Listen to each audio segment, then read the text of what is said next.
দর্শক, আমরা এই মুহূর্তে রয়েছি ঢাকা বিশ্ববিদ্যালয়ের ক্যাম্পাসে। আপনাদেরকে দেখানোর চেষ্টা করছি সরাসরি প্রার্থীরা তারা এখানে তাদের যে আগামী 9 সেপ্টেম্বর ডাকসু নির্বাচন, সেই নির্বাচনে যারা প্রার্থী রয়েছে তারা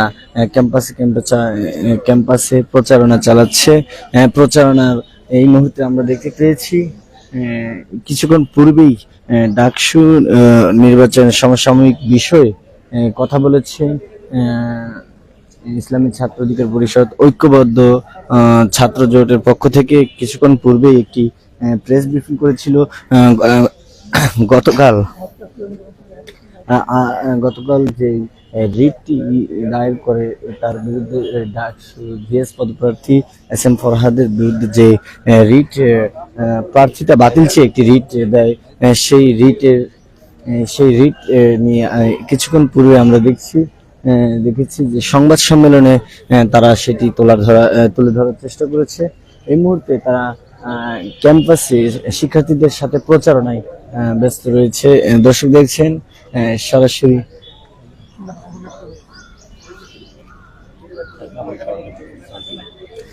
দেখছেন ঐক্যবদ্ধ ছাত্র জোটের পক্ষ থেকে ভিপি পদপ্রার্থী এখন আপনাদেরকে দেখানোর চেষ্টা করেছি ইসলামী ছাত্র শিবিরের ক্যান্ডিডেট। তিনি শিক্ষার্থীদের সাথে কথা বলে এখন জানার চেষ্টা করছে। সাদিক এই মুহূর্তে ঢাকা বিশ্ববিদ্যালয় ক্যাম্পাসে অপেক্ষমান রয়েছে।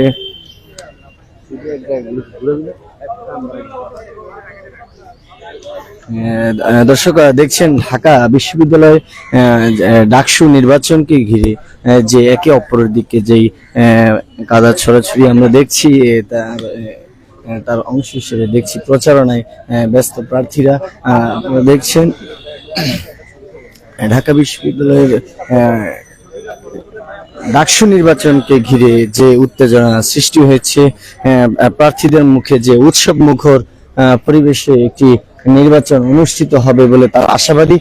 যদিও তারা অভিযোগ করেছে যে নির্বাচনের আগ মুহূর্তে এই প্রার্থিতা বাতিল চেয়ে রিট করা এটি নির্বাচনকে বানচাল করার সামিল বলে তারা মনে করে। তারা বলেছে যে এই ধরনের কাজ যারাই করছে তারা মূলত এই গত দিনে ফ্যাসিস্টের সহযোগিতা করেছে বলে তারা অভিযোগ করেছে, এবং বর্তমানেও তারা ফ্যাসিস্টের পাশেই থেকে এই নির্বাচনের আগ মুহূর্তে একটি রিট করে প্রার্থিতা বাতিল চেয়ে এটি কোনোভাবেই এটি গ্রহণযোগ্য নয়। তারা জানিয়েছে আইনি প্রক্রিয়ায় আদালতকে তারা সম্মান করে আইনি প্রক্রিয়ায় সেটাকে তারা মোকাবেলা করবে এবং আদালত দিবে সেটাতে তারা সম্মান জানাবে বলে তারা জানিয়েছে। দর্শক দেখছেন ঢাকা বিশ্ববিদ্যালয়ে এই মুহূর্তে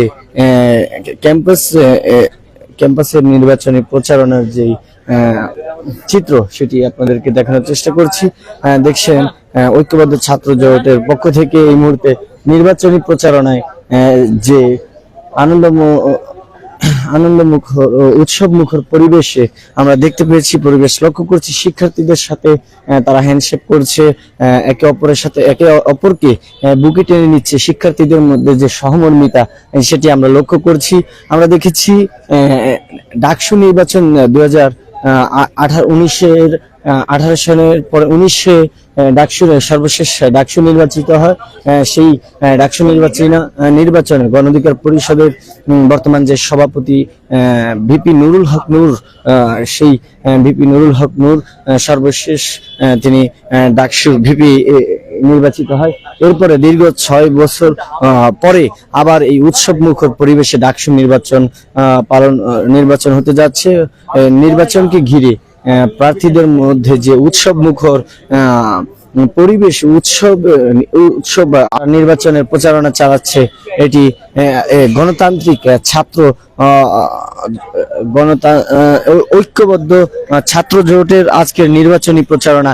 সাদিক কাইমের নেতৃত্বে নির্বাচনের প্রচারণার যেই চিত্র সেটি আপনাদেরকে তুলে ধরার চেষ্টা করছি। দর্শক দেখছেন সরাসরি তালাশবিডি.com, সঙ্গে আছি আমি আলী আসগর।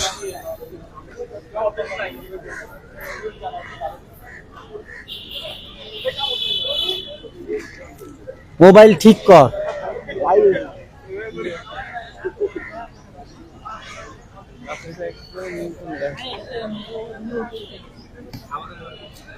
হ্যাঁ দর্শক, দেখছেন সরাসরি তালাশবিডি.com, আপনাদেরকে দেখানোর চেষ্টা করছি ঢাকা ইউনিভার্সিটি ডাকসু নির্বাচনের এই মুহূর্তে এখানকার সর্বশেষ খবরাখবর আপনারা দেখছেন।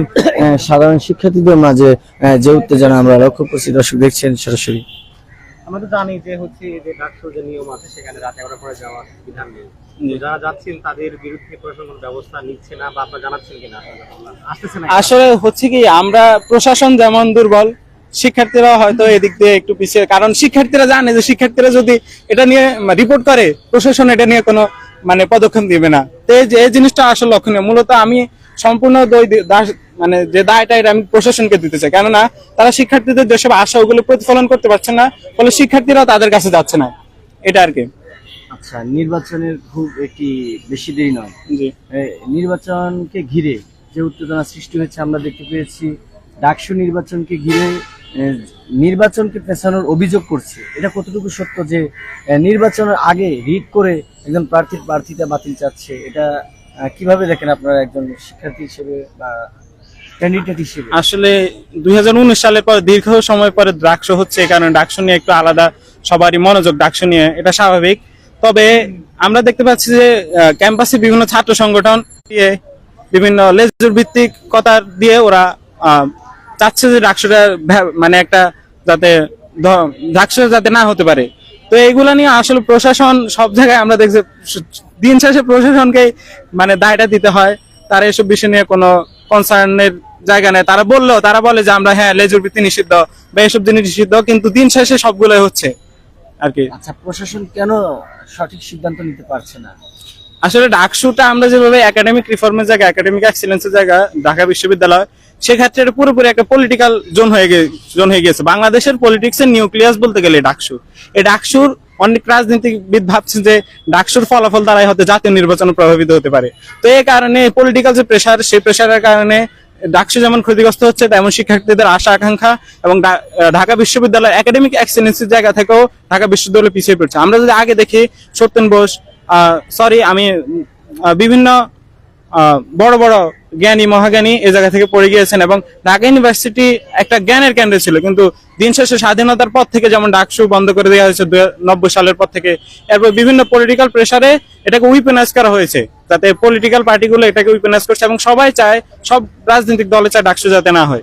আচ্ছা, ডাকসুকে পিছিয়ে ফেললে কার লাভ হতে পারে, অথবা এই যে ডাকসু নির্বাচন বারবার বাধাগ্রস্ত হচ্ছে, পিছিয়ে পড়ছে, এটাতে এটা কি রাজনৈতিক প্রভাবের কোনো অংশ হিসেবে? এটা রাজনৈতিক প্রভাবের অংশ হিসেবে কিন্তু বলতে পারবো না, কিন্তু একটা অংশের দিয়ে লাভ হবে। যেমন ধরেন ডাকসু না হলে তখন বিভিন্ন রাজনৈতিক লেজুর ভিত্তিক আছে, তারা ক্যাম্পাসে হলের মধ্যে গণরুম গেস্ট রুম কায়েম করা সহজ হবে। কেননা ডাকসু হলে একজন প্রার্থী শিক্ষার্থীর কাছে যেতে হয়, কিন্তু ডাকসু না হলে যখন পলিটিক্যাল পার্টির হাতে ক্ষমতা থাকবে তখন শিক্ষার্থীদের ওদের কাছে যেতে হবে।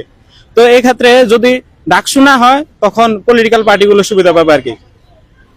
দর্শক দেখছিলেন ডাকসু নির্বাচনকে ঘিরে যে উৎসব মুখর পরিবেশেও কিছুটা অভিযোগ আসছে যে ডাকসুকে যারা পিছাতে চাচ্ছে, ডাকসুকে পিছানোর যে পায়তারা চলছে, সেদিক থেকে প্রশাসনকে তারা দুষছে। তারা জানিয়েছে যে প্রশাসনের এই নীরবতাই হচ্ছে মূল কারণ, যেখানে ডাকসু নির্বাচন ঘিরে যে ষড়যন্ত্র চলছে, সেই ষড়যন্ত্রকে মোকাবেলা করতে হলে প্রশাসনকেই ফিরে তাকাতে হবে। অন্যথায় ডাকসু নির্বাচনকে যেই বানচালের চেষ্টা, সেই চেষ্টায় যারা চেষ্টা চালিয়ে যাচ্ছে তারা সফল হতে পারে। তাই সেদিকে লক্ষ্য রেখে প্রশাসনকে আরো উদ্যোগ গ্রহণ করতে হবে বলে তারা মনে করে। তারা জানিয়েছে যে ডাকসু নির্বাচনের মধ্য দিয়ে জাতীয় পর্যায়ে যদি প্রভাব পড়ে, জাতীয় নির্বাচনের প্রভাব পড়তে পারে বলে তারা মনে করে। তাই এই ডাকসু নির্বাচনকে ঘিরে নানামুখী ষড়যন্ত্রে কথক গোষ্ঠী, কিছু ব্যক্তি বর্গ যারা স্বার্থান্বেষী, তারাই মূলত ডাকসু নির্বাচনকে বাধাগ্রস্ত করার চেষ্টা করছে বলে তারা অভিযোগ করেছে।